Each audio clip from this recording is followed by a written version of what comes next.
Olá, amigos da Universidade. Vocês já ouviram falar em Ray Palmer? Ah, talvez não pelo nome, mas com certeza vocês conhecem o legado dele. Não sabe do que eu estou falando? Então se prepare para embarcar numa história incrível do cara que literalmente inventou os discos voadores no século XX. Sim, é isso mesmo. Ray Palmer, nascido em 1910 e infelizmente nos deixando em 1977, foi um grande nome da literatura, mas não por suas próprias histórias. Seu verdadeiro talento era garimpar narrativas fantásticas e transformar essas narrativas em fenômenos culturais.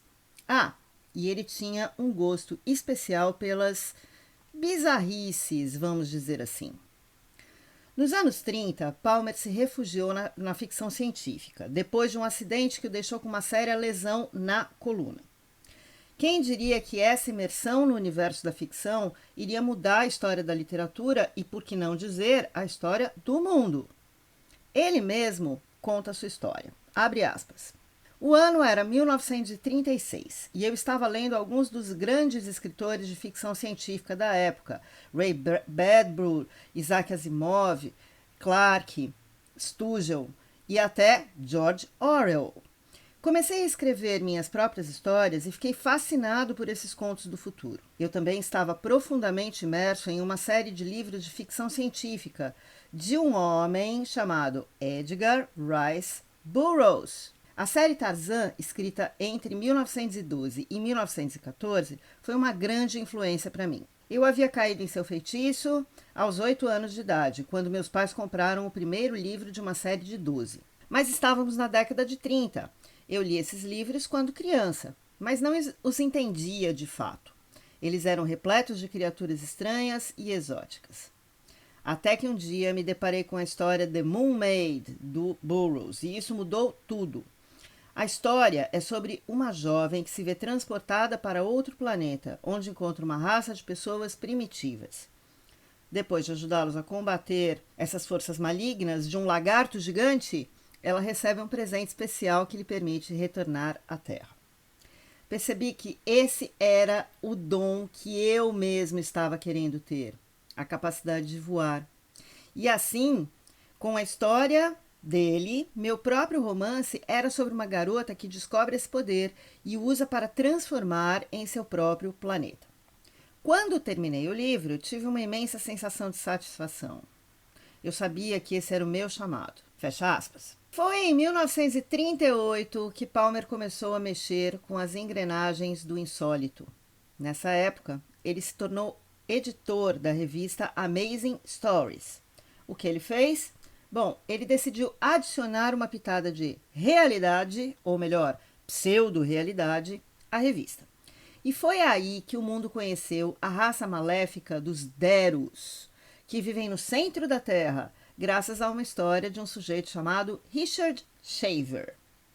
E nunca ficou claro se o próprio Palmer usava pseudônimos. Então a gente nunca vai saber a verdade sobre isso. Mas a saga estava apenas começando. No final dos anos 40, Palmer entrou de cabeça na era dos discos voadores. Quando o piloto Kenneth Arnold relatou avistamentos de objetos voadores estranhos, Palmer agarrou essa história e transformou os OVNIs em estrelas de sua revista. Ele entrevistou dezenas de testemunhas, a maioria das quais ele mesmo considerava uma fraude, e se tornou um defensor entusiasmadíssimo da ideia de abdução por alienígenas. Mas na década de 50, a opinião de Palmer mudou. Com o passar da década, ele passou a acreditar que os visitantes extraterrestres eram reais e que podiam ser identificados pela aparência física. Na década de 60, ele também concluiu que o contato com os alienígenas não seria bem-vindo. Palmer chegou a essas conclusões, em parte, estudando o trabalho de quem? Erich von Däniken, que argumentou que as civilizações antigas tiveram contato com extraterrestres e que esses seres foram responsáveis por muitas das maiores conquistas da humanidade. No livro principal do Däniken, Eram os Deuses Astronautas, ele afirma que as pirâmides do Egito, da Grécia e da Mesopotâmia foram construídas por visitantes extraterrestres que deixaram para trás várias tecnologias avançadas. Palmer ficou intrigado com a ideia e começou a pesquisar mais sobre o assunto. Foi o próprio Palmer que introduziu o conceito de abdução alienígena e de homens de preto. Sabe aquele papo de conspiração governamental escondendo a presença alienígena? Adivinha de quem é o mérito? Exatamente, do nosso querido Palmer. Ele saiu para o circuito de palestras e rodas editoriais e contou às pessoas sobre os homens de preto e como eles estavam atrás dele, Palmer, para expor a verdade sobre os alienígenas. Ele também assustou um pouco o público, em geral, com sua conversa sobre o fato de o governo estar tentando acabar com ele. Se não fosse por esse cara, provavelmente não teríamos nenhum dos filmes de maior sucesso de bilheteria nos cinemas depois disso.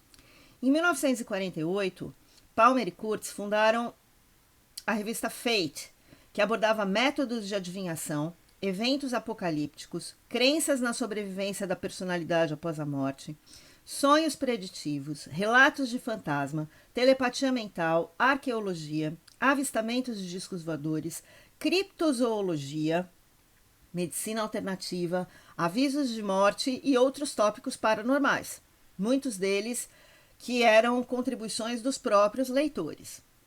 E aí, nessa revista que ele fundou, não tinha nenhuma restrição. Aparecia pela primeira vez relatos sobre o monstro do Lago Ness, o abominável Homem das Neves, todo o conteúdo era válido. Em 1967, Palmer fundou o Instituto de Investigações Científicas, que ele usou para investigar fenômenos de OVNIs.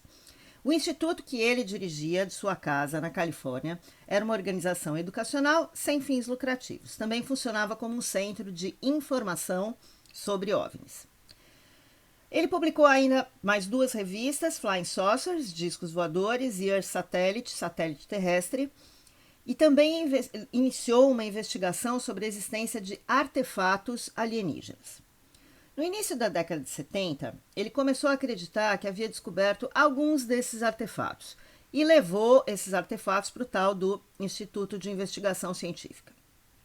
Em 73, ele e a sua esposa, Joan, levaram uma caixa de madeira para o Instituto e fizeram uma grande apresentação. E essa caixa, segundo eles, continha restos de uma espaçonave alienígena. A caixa, que Palmer chamou de disco voador, ele chamou a caixa de disco voador, foi examinada por vários cientistas e engenheiros. Eles concluíram que ela provavelmente era feita de madeira e coberta com metal. Palmer começou a promover o disco voador, a caixa, como prova de que os alienígenas estavam visitando a Terra. Em 1974, ele publicou o livro The Flying Saucers Are Real, Os Discos Voadores São Reais, no qual escrevia o disco voador como uma espaçonave pilotada por extraterrestres e responsável pelas conquistas tecnológicas da Terra. O livro vendeu mais de 1 milhão de cópias. E aí temos um período estranho aqui da história de Palmer, na década de 50, que ele foi investigado pelo FBI, de 53 a 54. Porque ele falsamente foi acusado pelo FBI de espalhar propaganda comunista soviética em vários artigos de uma revista dele chamada Mystic.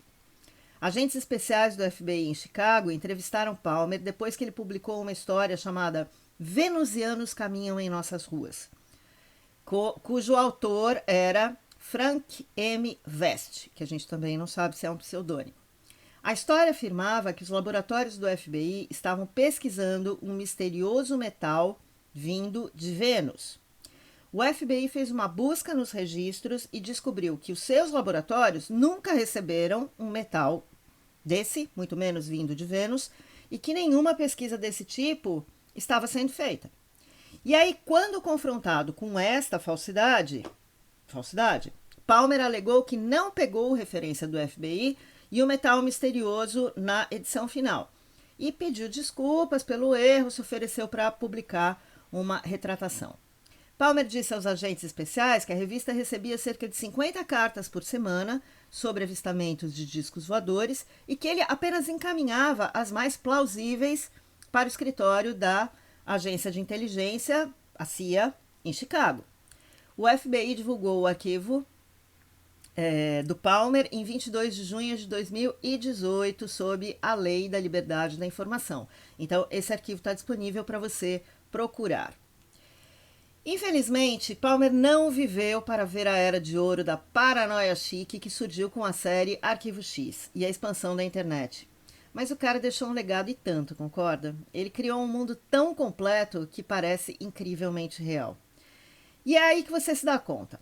Mesmo sem saber quem era Ray Palmer, você vive em um mundo criado por ele, pelas ideias dele.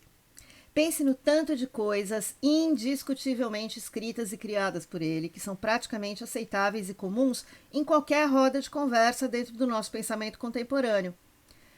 Só listando rapidamente aqui. OVNIs e a possibilidade de vida extraterrestre. Quando Palmer começou a publicar as histórias sobre os OVNIs, essas ideias eram vistas como, assim, muito esdrúxulas. No entanto, com o passar dos anos, a possibilidade de vida extraterrestre passou a ser levada mais a sério pela comunidade científica e pelo público em geral. Atualmente, a busca por vida extraterrestre é uma área de pesquisa ativa na astrobiologia e os avistamentos de OVNIs, embora ainda cercados de controvérsias, são muitas vezes abordados com uma postura mais aberta à investigação. O que mais Palmer trouxe à tona? A existência de fenômenos paranormais. A ciência mainstream, aquela bem comum, ela ainda é muito cética em relação aos fenômenos paranormais. Mas há uma crescente aceitação de que alguns aspectos da realidade a ciência ainda não compreende. Além disso, a investigação acadêmica de fenômenos paranormais e relacionados, muitas vezes chamados de estudos paranormais, tornou-se uma área de pesquisa até reconhecida em algumas universidades. Além disso, as próprias teorias de conspiração. As teorias da conspiração sempre existiram, mas Palmer foi um dos primeiros a publicar essas teorias numa plataforma ampla para a época, por meio de jornais, de revistas, de todas as publicações que ele fazia. E hoje, com a ascensão da internet e das mídias sociais, as teorias de conspiração são onipresentes e impactam significativamente o discurso público e a política. E não podemos deixar de alertar que você precisa tomar cuidado ao pesquisar sobre Ray Palmer. E eu vou explicar. Por causa dos homens de preto, vai aparecer aí alguém na sua porta vestido de preto para te pegar? Não! É por causa da DC. Ray Palmer é tão ultra, super, master, mega, plus importante para o universo da ficção científica que ele ganhou um tributo de uma das maiores empresas de quadrinhos do mundo. O super-herói Atom, da DC Comics, tem um nome civil, quando ele não está transformado em herói, que é justamente Ray Palmer.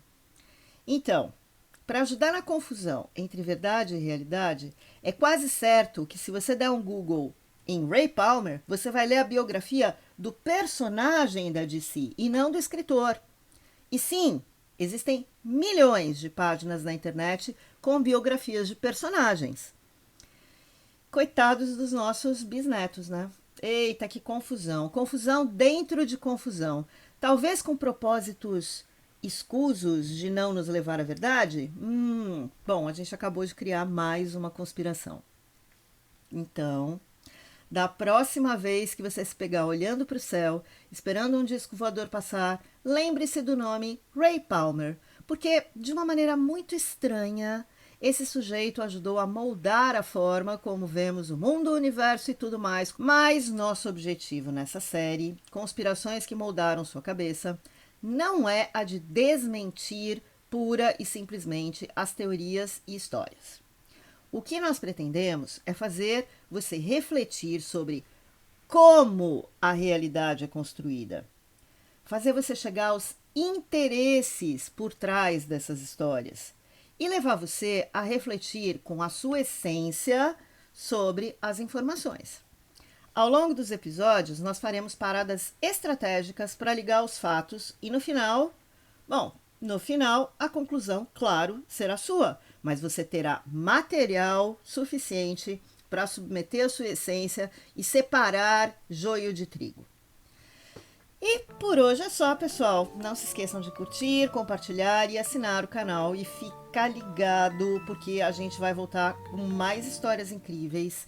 E no final desta série você vai ter tanto material interessante para juntar, para pesquisar e para contar para as pessoas à sua volta que você nem vai acreditar. Bom, não acreditar é uma coisa de conspiração. Então, a única coisa que eu posso recomendar no momento é seja a luz. Tchau!